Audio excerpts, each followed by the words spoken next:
네, 저는 설교를 준비하면서 오래전에 보았던 영화 한 편이 떠올랐습니다.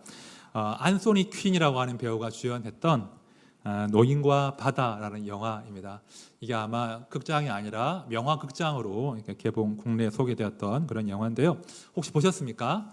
안소니 퀸, 너무 옛날 배우인가요? 93년도에 한국에 소개되었다고 하더라고요. 이 늙은 어부 산티아고죠. 산티아고가 망망대로 작은 고깃배를 몰고 나가서 커다란 물고기를 잡아서 항구로 이제 끌어오기 위해서 이제 사투를 벌이는 그런 그 내용을 담고 있는 영화인데요. 꽤나 몰입해서 보았던 기억이 납니다. 사실은 소설을 이제 배경 소설이 있죠. 노인과 바다라고 해서 어니스트 해밍웨이가 1952년에 발표한 중편 소설이 있습니다. 줄거리 아실 겁니다. 이 산티아고라고 하는 그 늙은 노인, 그 늙은 어부가 있는데 무려 84일 동안 허탕을 친 거예요. 낚시를 했는데 고기를 낚시 못해요. 그래서 동네 사람들이 산티아고 이 영감 어부를 막 조롱해요. 어떻게 고기 한 마리 못 잡냐. 그래가지고 이제 이 산티아고 그 어부가 이제 그 각오를 하고 결심을 하고 85일째 되는 날에 나는 큰 물고기 잡을란다 하면서 깊은 바다로 멀리 작은 배를 타고 떠납니다. 그리고는 드디어 엄청난 대물을 만납니다. 소설에 따르면 무게가 1,500파운드. 이게 0.45로 곱하거든요. 맞나요? 아무튼 0.9 곱하거든요. 모르겠다. 아무튼 675kg. 길이는 19피트. 580cm나 되는 엄청난 대물을 만나고 3일간 사투를 벌인 끝에 그 정새치를 잡는데 배 위로 끌어올리지 못하고 워낙 크니까 배 옆에 묻고 항구로 갑니다. 그런데 항구로 가다가 피냄새를 맡고 누가 몰려들었을까요? 상어떼가 몰려들어요. 그래서 그 정새치를 뜯어먹기 시작합니다. 이 산티아고가 필사적으로 상어떼를 이제 해치우기 위해서 애를 쓰지만 항구에 도착했을 때는 그죠? 뼈만 남은 정새치를 가지고 이제 항구에 도착하죠. 최선을 다했지만 결국은 빈손으로 그죠? 항구로 돌아옵니다. 자, 이 소설을 통해서 이 소설이 사실은 그 나중에 해밍웨이가 노벨 문학상을 받는데 크게 기여한 그의 마지막 소설이거든요. 아주 중요한 소설인데 이 소설을 통해서 해밍웨이가 우리 인생들에게 던지고자 한 메시지가 무엇이겠습니까? 사실 알 수는 없는데 많은 평론가들은 소설의 이 대목에 주목하고 있더라고요. 이런 대목이에요. 인간은 패배하도록 만들어지지 않았다. 인간은 파괴될 수는 있어도 패배하지는 않는다. 그러니까 해밍웨이는 평론가들이 평하기를 해밍웨이는 그 끝까지 포기하지 않고 싸운 그 투쟁심, 그 삶의 의미, 삶의 의지를 우리에게 전하고자 한 것이다 라고 많은 평론가들은 이야기합니다. 영화를 보신 분들, 소설을 보신 분들은 어떻게 평가하십니까? 참고로 노인과 바다를 발표하고 2년 뒤에 노벨 문학상을 받는다고 했죠. 그리고 약 7년 뒤에 1961년 7월에 해밍웨이는 평소 본인이 애장하고 있던 엽총으로 자기를 쏘아서 생을 스스로 마감합니다. 누군가 이런 말을 했다고 하죠. 죽음보다 더 무서운 것은 무의미다. 다시요. 죽음보다 더 무서운 것은 무의미다. 제가 해석을 해보면 아마도 해밍웨이는 이 죽음보다 무의미와 더 치열하게 싸웠던 거예요. 싸우다가 해결이 안 된 거죠. 그래서 죽음보다 무서운 이 무의미와 더 이상 싸울 수가 없어서 차라리 죽음을 선택한 것이 아닐까 그런 생각을 제 스스로 해보았습니다. 자, 우리 성도는요 예수 그리스도 안에서 내 삶의 의미와 길을 찾는 사람들이죠. 그러나 많은 사람들은 내 삶의 의미를 스스로 창조한다라고 이야기합니다. 내가 내 삶의 의미를 창조하는 거야. 하지만 크리스찬들이 그렇게 말하지 않죠. 하나님께서 예수께서 내 삶의 의미를 창조하신다. 여러분들은 이런 맥락에서 어디에 속하십니까?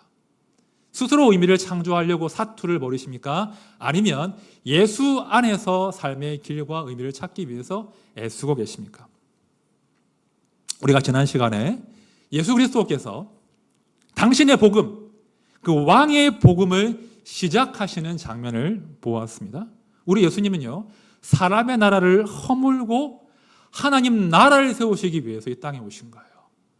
이제 본격적으로 그 왕의 행보를 시작하십니다. 그리고 당신의 사람들을 모으기 시작하십니다. 자, 오늘 본문은 유명한 본문이죠. 예수님께서 그 제자들을 부르시는 장면인데요. 나라를 세우셔야 하니까 함께 나라를 세울 핵심 인재들을 뽑는 그런 과정이라고 보시면 돼요. 자, 17절 말씀 다시 보십시오. 예수께서 이르시되 나를 따라오라. 내가 너희로 사람을 낚는 어부가 되게 하리라 하시니, 예수께서 그 갈릴리 해변을 지나가시다가 베드로와 그 안드레를 보신 거예요. 그리고는 대뜸 나를 따라오라 하십니다. 그들을 부르세요. 그러자 그들이 어떻게 합니까? 곧 그물을 버려두고 예수를 따릅니다. 신기하지 않아요? 조금 더 가시다 보니까 이제는 요한과 야고보가 있네요. 그들도 부르십니다. 나를 따라오라. 그런데 그들도 그물을 막 배에서 손질하다가 아버지와 다른 종들을 버려두고 예수를 따라갑니다. 이거 신기하지 않으십니까? 자, 그러니까 많은 그 해석자들은 이 부분을 가지고 야, 이게 제자도야 이렇게 설명해요. 부르시면 바로 따라가는 거야. 그물도 버리고 아버지도 버리고 자식도 버리고 따르는 게 제자도야. 목사가 이야기하면 따라와야지. 뭐 이렇게 이 본문을 해석하기도 합니다. 잘못됐어요. 복음서는 그 사람의 모범을 끌어내는 게 아니에요. 우리는 복음서 가운데 사실은 제자들의 순종이 아니라 예수님께 주목해야 돼요. 뭐 어떻게 한 번의 부르심으로 제자들이 예수를 따라갈 수 있는가? 예수님이 굉장히 매력적인 사람이었겠죠. 막 키도 크고, 막 금발에 푸른 눈에 잘생기고, 음성도 낭창낭창하고 그랬을까요? 서구인들이 막 그렇게 상상력으로 예수님 성화도 막 그리고 하면 만들어냈잖아요. 정말 잘생기신 미남 백인 예수님. 근데 허구인 거 아시죠? 그런 예수님은 존재하지 않습니다. 그리고 구약 성경에 따라서 미루어 짐작해 보면 그의 외모는 흠모할 만한 것이 아니라고 했어요. 아마도 예수님은 그렇게 평범한, 못생겼을까는 잘 모르겠지만 평범한 그냥 노동자의 모습이 아니었을까 싶어요. 그러면 왜 예수님의 부르시면 그들이 즉각적으로 반응하겠습니까? 힌트가 다음 본문인데 22절에 나와요. 우리 같이 읽어봅시다. 22절 시작. 무사람이 그의 교훈에 놀라니 이는 그가 가르치는 것이 권위 있는 자와 같고 서기관들과 같지 아니함이니라.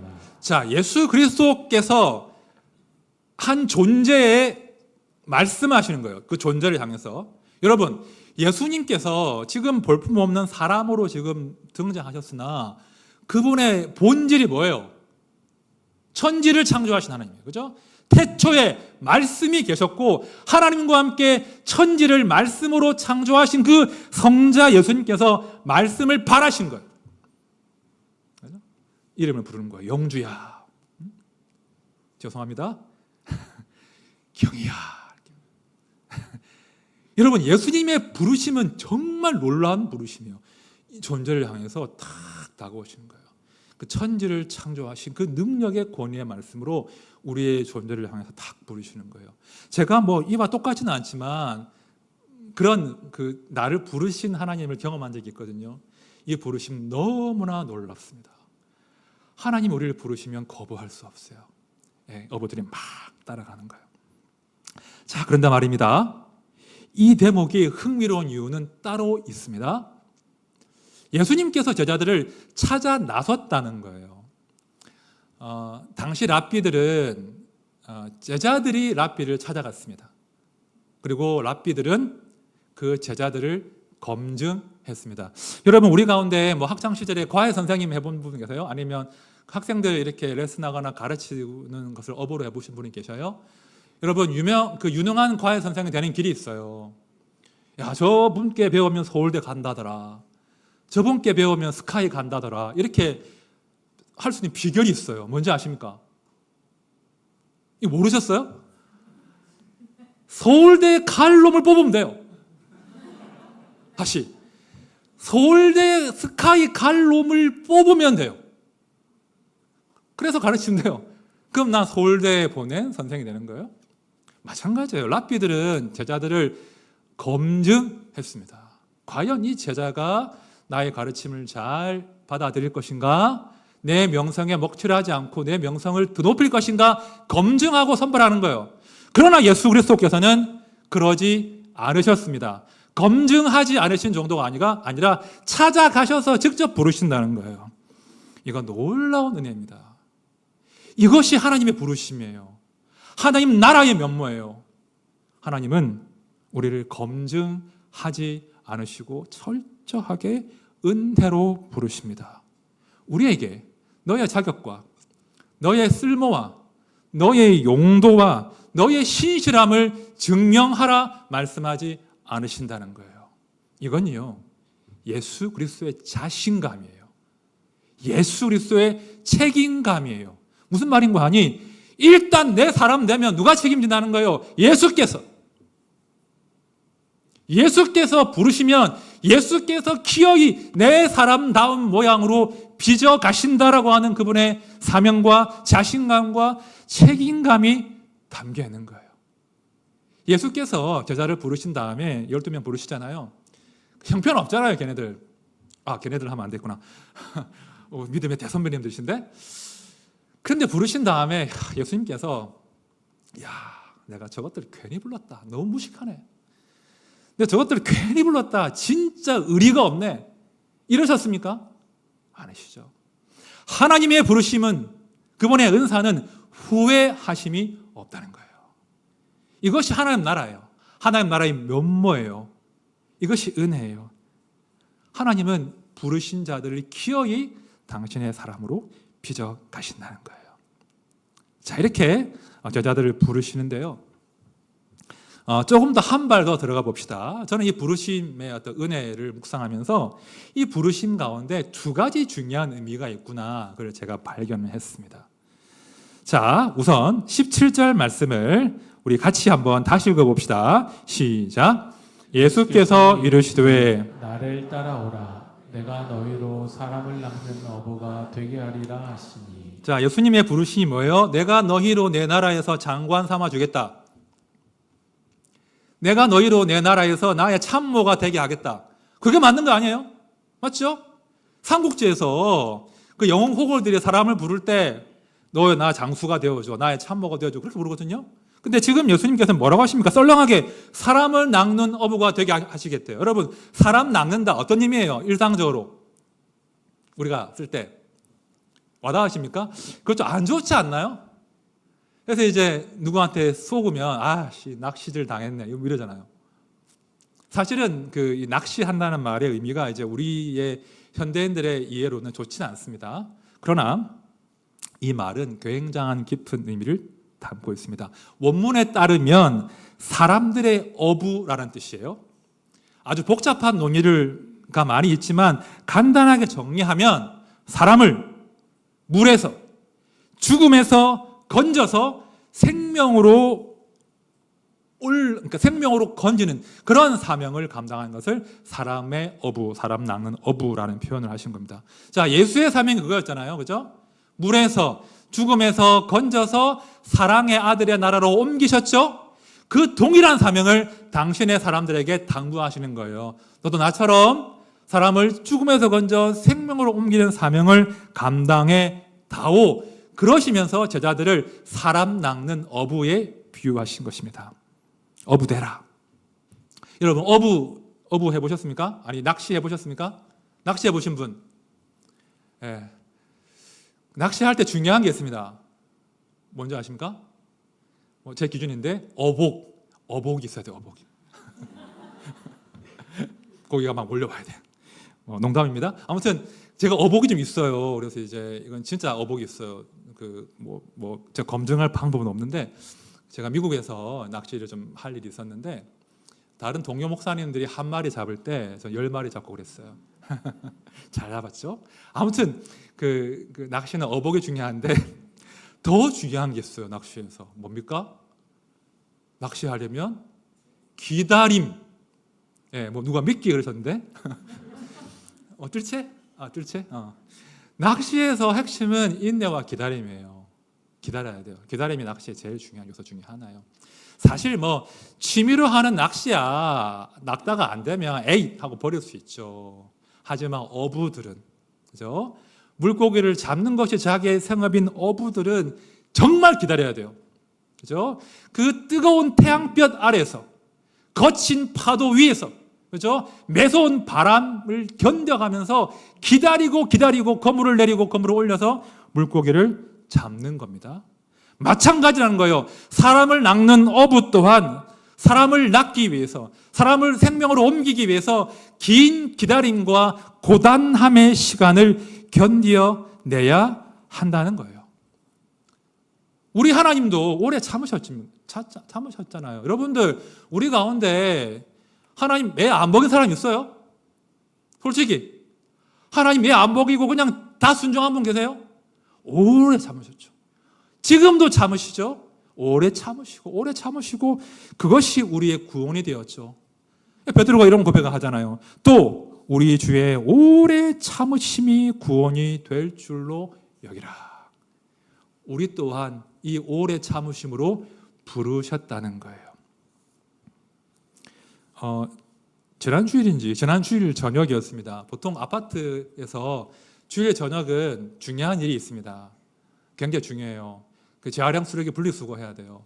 굉장히 중요한 일이 이제 주일 밤에 하는데, 뭐 우리 집에 힘센 놈이 하나 있으니까 좀 허리도 안 좋고 하니까 항상 아들한테 힘 써야 되면 들고 버리라고 해요. 근데 그날따라 아들이 꾀가 났는지 안 나왔어요. 자는 척 하는 건지 자는 건지 안 나오고 딸들을 데리고 재활용 쓰레기를 버리러 왔다 갔다 했습니다. 큰딸이 뿔이 났습니다. 큰딸이 가장 힘도 센 놈이 왜 맨날 재활용 쓰레기 버릴 때 빠지냐고 막 그러는 거예요. 화가 났어요. 제가 여성아, 그 맨날은 아닌 것 같은데 할 때도 있잖아. 오늘 빠진 거지. 좀 너그럽게 생각해. 아니라는 거예요. 맨날 빠진다는 거예요. 맨날. 언제 제가 철이 들겠냐고, 왜 저러는지 모르겠다고 막 누나가 툴툴거립니다. 제가 뭐라고 했겠습니까? 동생이 언제 철 들까? 그럴 때 제가 그랬어요. 때가 되면 철 들 거야. 아무튼 이 동생이야. 그랬습니다. 여러분, 우리가 사랑할수록 말입니다. 내 가까이 있을수록 말입니다. 내가 건질 수 있을 것 같은데라고 하는 내 지근거리에 있는 내 가족, 내 남편, 내 아내, 내 아들과 딸일수록 건지기 위해서 조바심이 나요. 낚시해 보신 분 알아요. 보이거든요. 여기 앞에 왔다 갔다 해요. 돔이 왔다 갔다 한단 말입니다. 바위 사이로. 그럼 조바심이 나요. 저거 잡아야 되는데 온갖 수를 다 쓰죠. 못 잡을 수가 있어요. 그때는. 마찬가지라는 거예요.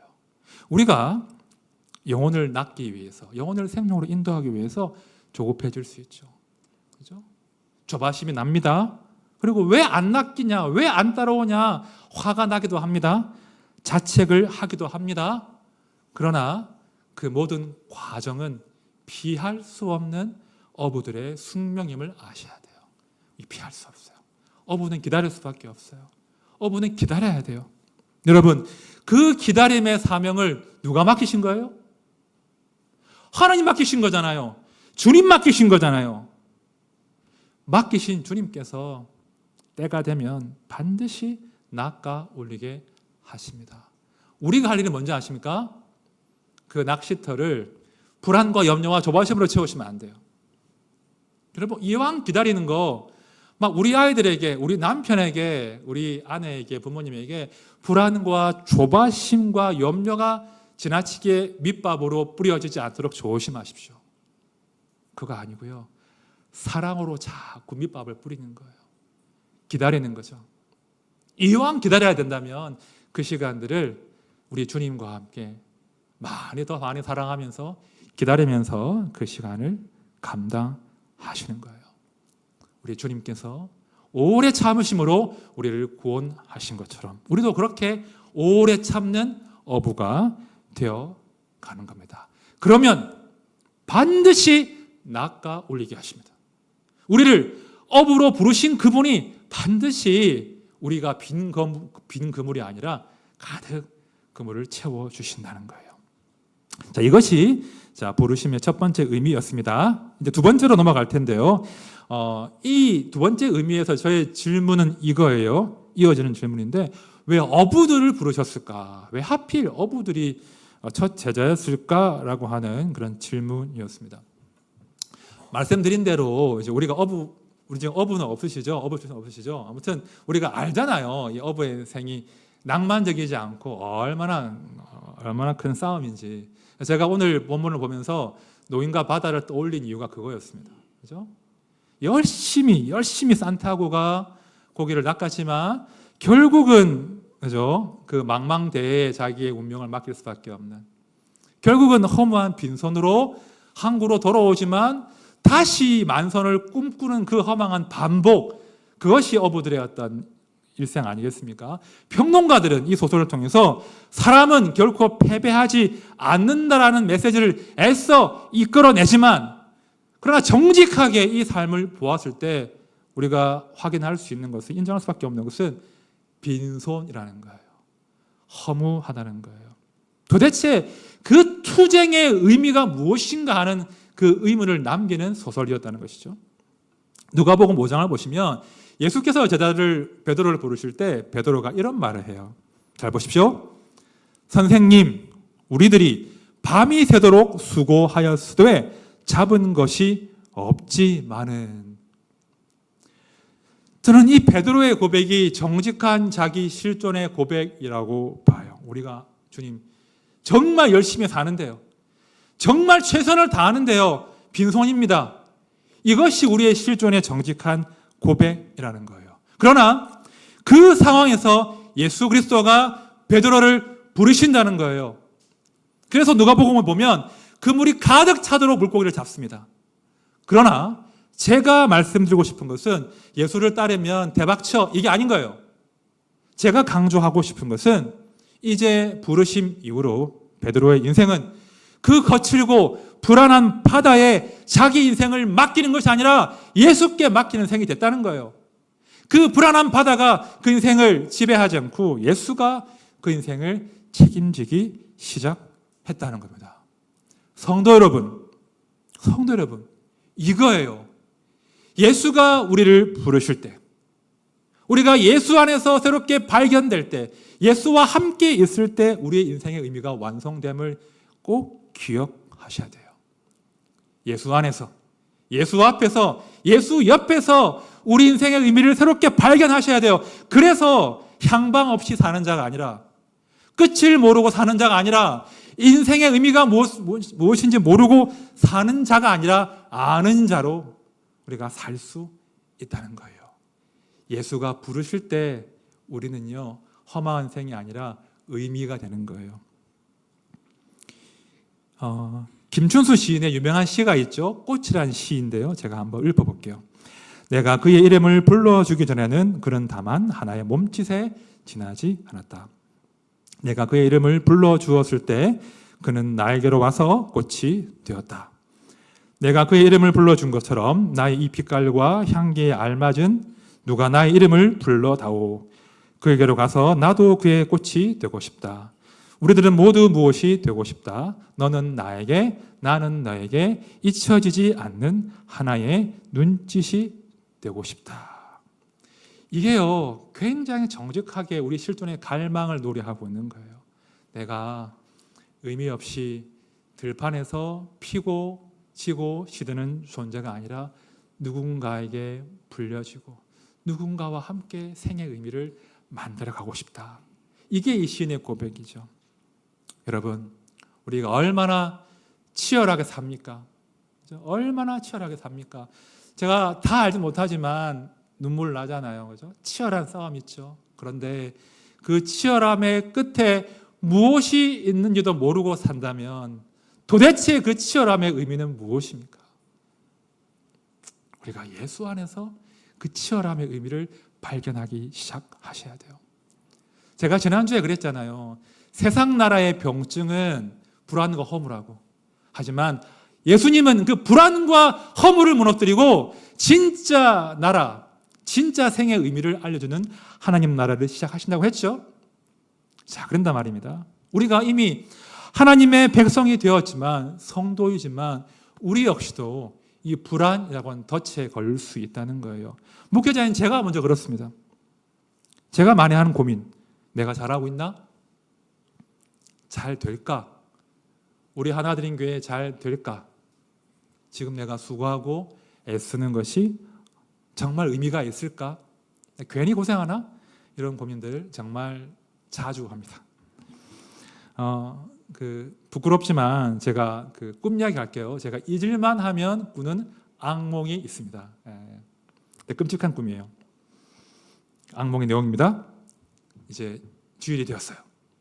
제가 설교하러 강단에 올라와야 돼요. 그런데 제가 옷을 안 입고 있는 거예요. 속옷만 입고 있는 거예요. 마음이 급해져요. 빨리 와이셔츠를 입고 빨리 넥타이를 제대로 매고 양복을 입고 올라가야 되는데 그게 안 돼요. 와이셔츠를 입었는데 거꾸로 입고 있고요. 넥타이를 메었는데 셔츠 위로 메고 있고요. 양복이 안 입어져요. 그럼 제가 사투를 벌이는 거예요. 옷 입기 위해서. 나 빨리 설교하러 올라가야 되는데 옷을 못 입겠어요. 그러다가 식은땀 흘리고 잠새 깨요. 이거 제가 반복적으로 꾸는 꿈이에요. 이 꿈의 의미가 뭘까요? 한때는 제가 이렇게 해석했습니다. 야, 네가 아직 자격이 안 되는 거야. 너 옷도 제대로 안 갖추고 목회하는 거야. 너 부끄러운 줄 알아. 너를 돌아봐. 이렇게 제가 해석을 했었거든요. 그렇게 해석하고 싶죠. 근데 사실 이 꿈은 그냥 저희 불안을 노출한 꿈이라고 저는 요즘에 정리하고 있습니다. 불안한 거예요. 제가 내면에 그 감추어진 불안이 한 번씩 그런 꿈으로 드러나는 것이죠. 특히 담임 목회를 하면서 그런 상상을 할 때가 있습니다.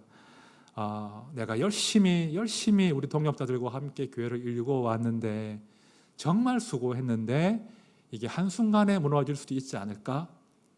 실제로 정말 한순간에 삐끄덕해서 이 교회가 무너질 수도 있지 않을까?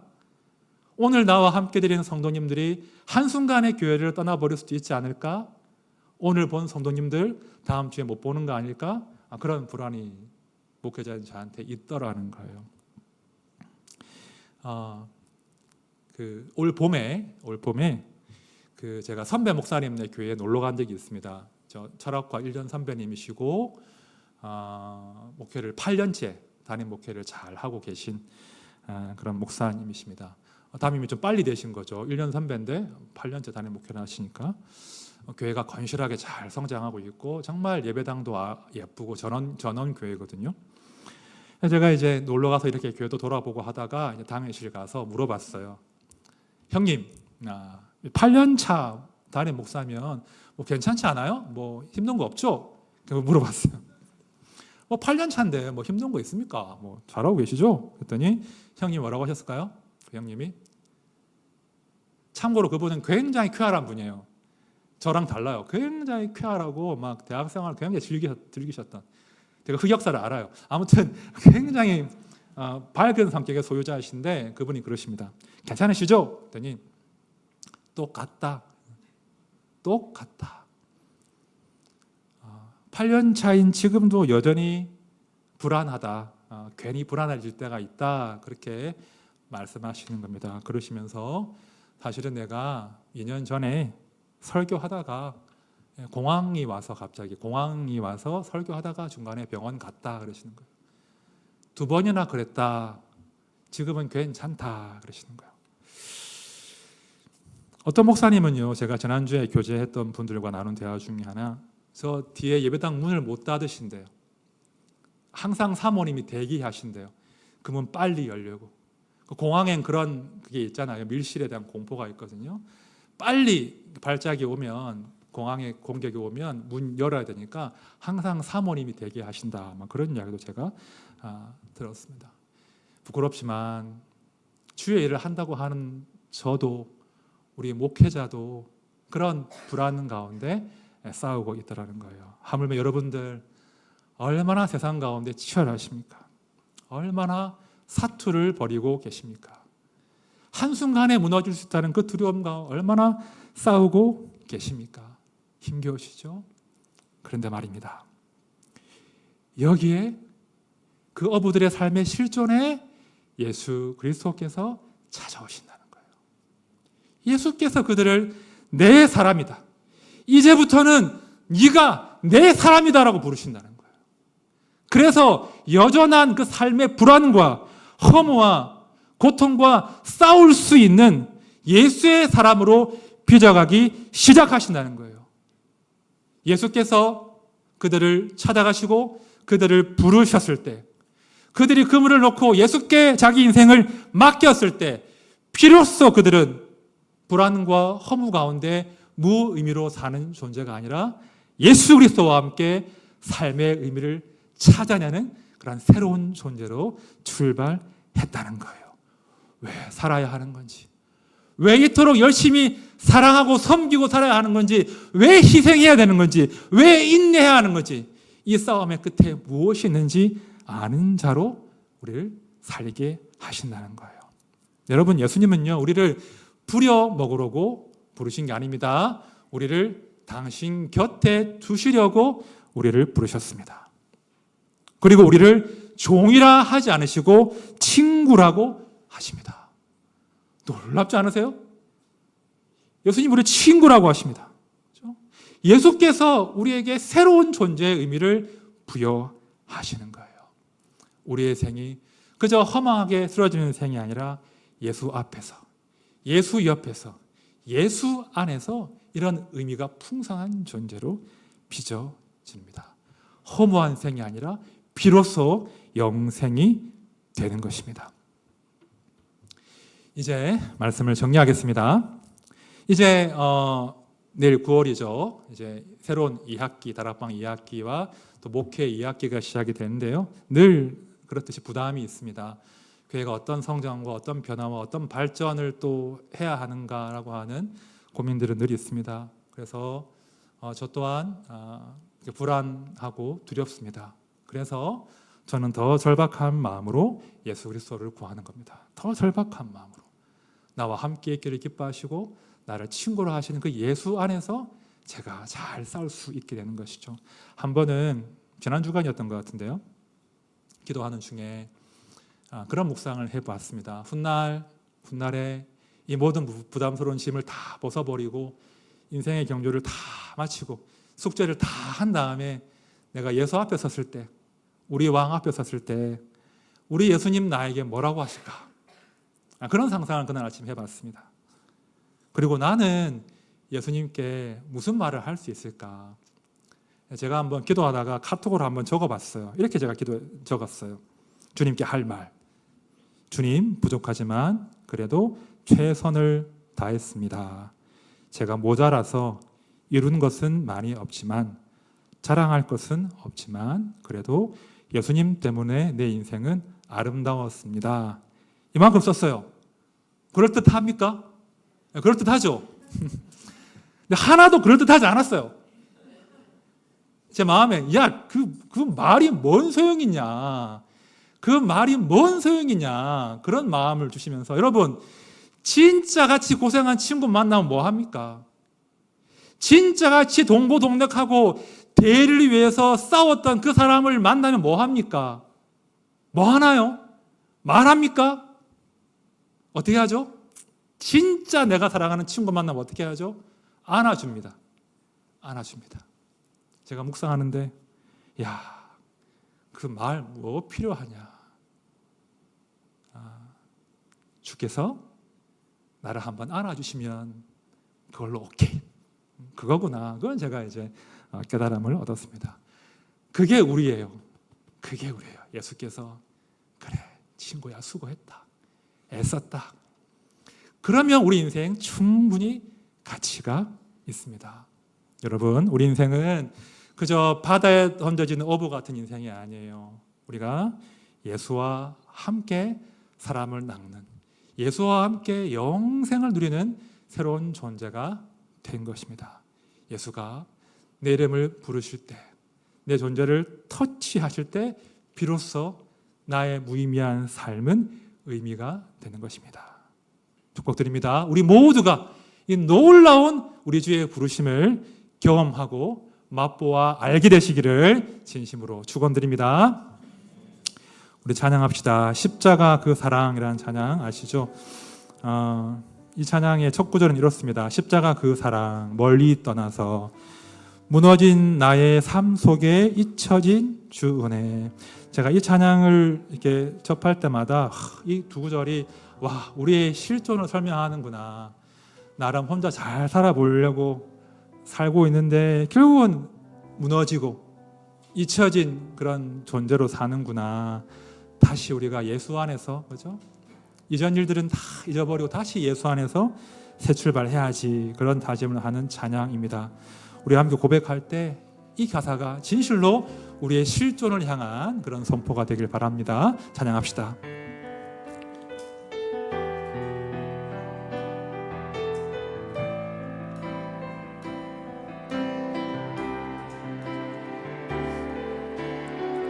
십자가 그 사랑 십자가 그 사랑 멀리 떠나서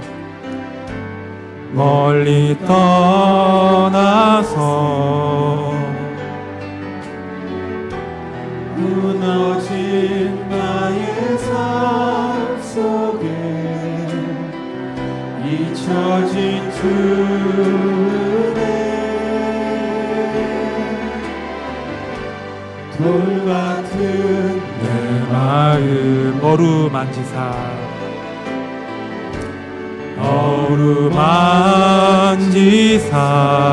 다시 일으켜 세우시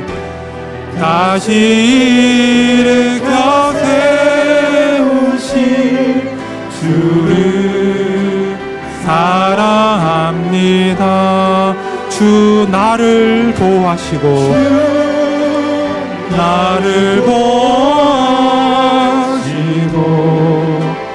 난 붙드시리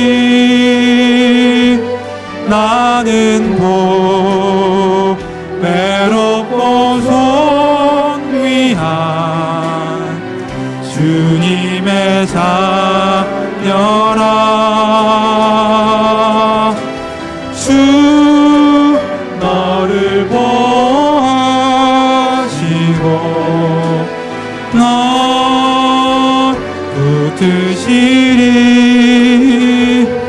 너는 외롭고 존귀한 주의 자녀. 2절 합시다. 지나간 일들을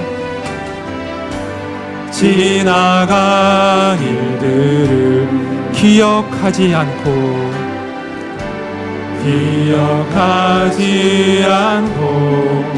이전에 행한 모든 일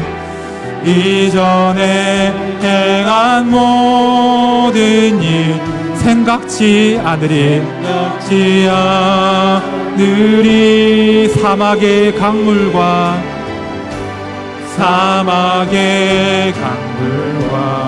길을 내시는 주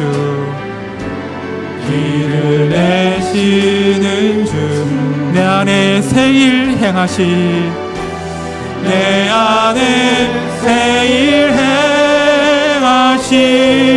주만 바라보리라. 주 나를 보호하시고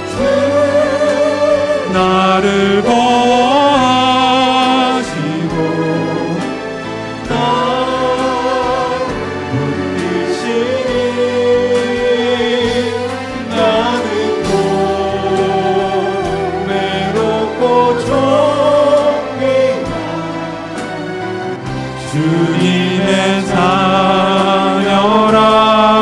주 너를 보호하시고 너 붙드시리 너는 외롭고 존귀한 주. 우리 한 번 더 고백합시다. 주 나를 보호하시고 주 나를 보호하시고 나 붙드시리 나는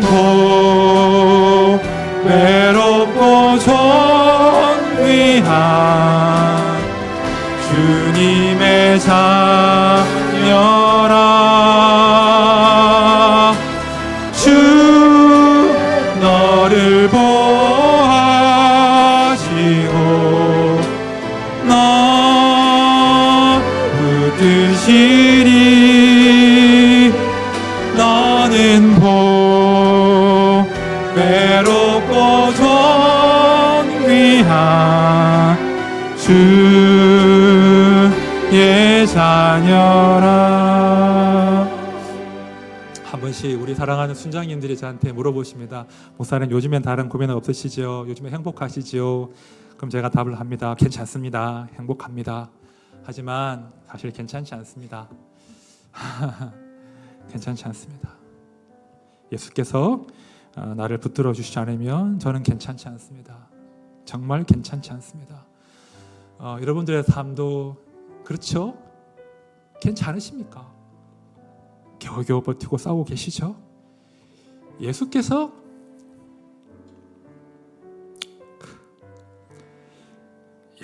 여러분들의 삶 가운데 찾아가시고 여러분들을 내 사람이라 부르시고 여러분들의 싸움이 결코 허망한 빈손으로 끝나지 않음을 말씀해 주시기를 전 정말 갈망합니다. 우리 생의 싸움이 결코 허망하지 않았음을, 훗날 우리의 생의 모든 싸움을 다 마치고 주 앞에 섰을 때 우리의 친구 되신 주님께서 우리를 안아주시고 우리의 수고의 사랑으로 갚아주실 것을 저는 갈망합니다. 우리 기도합시다. 주님, 저는 주님 없이는 괜찮지가 않습니다. 저는 주님 없이는 괜찮지가 않습니다. 주님, 저를 당신의 사람으로 다시 한번 불러주십시오. 제가 주님 앞에서, 주님 옆에서, 주님 뒤에서, 주님 안에서 내 생의 싸움 계속 잘 싸워갈 수 있도록 주님 저를 강하게 붙들어 주십시오. 내 생이 허무로 끝나지 아니하고 의미로 끝난다는 것 확신하는 가운데 주와 함께 우리의 생을 열심히 싸워나가게 해주십시오. 우리 한번 기도합시다.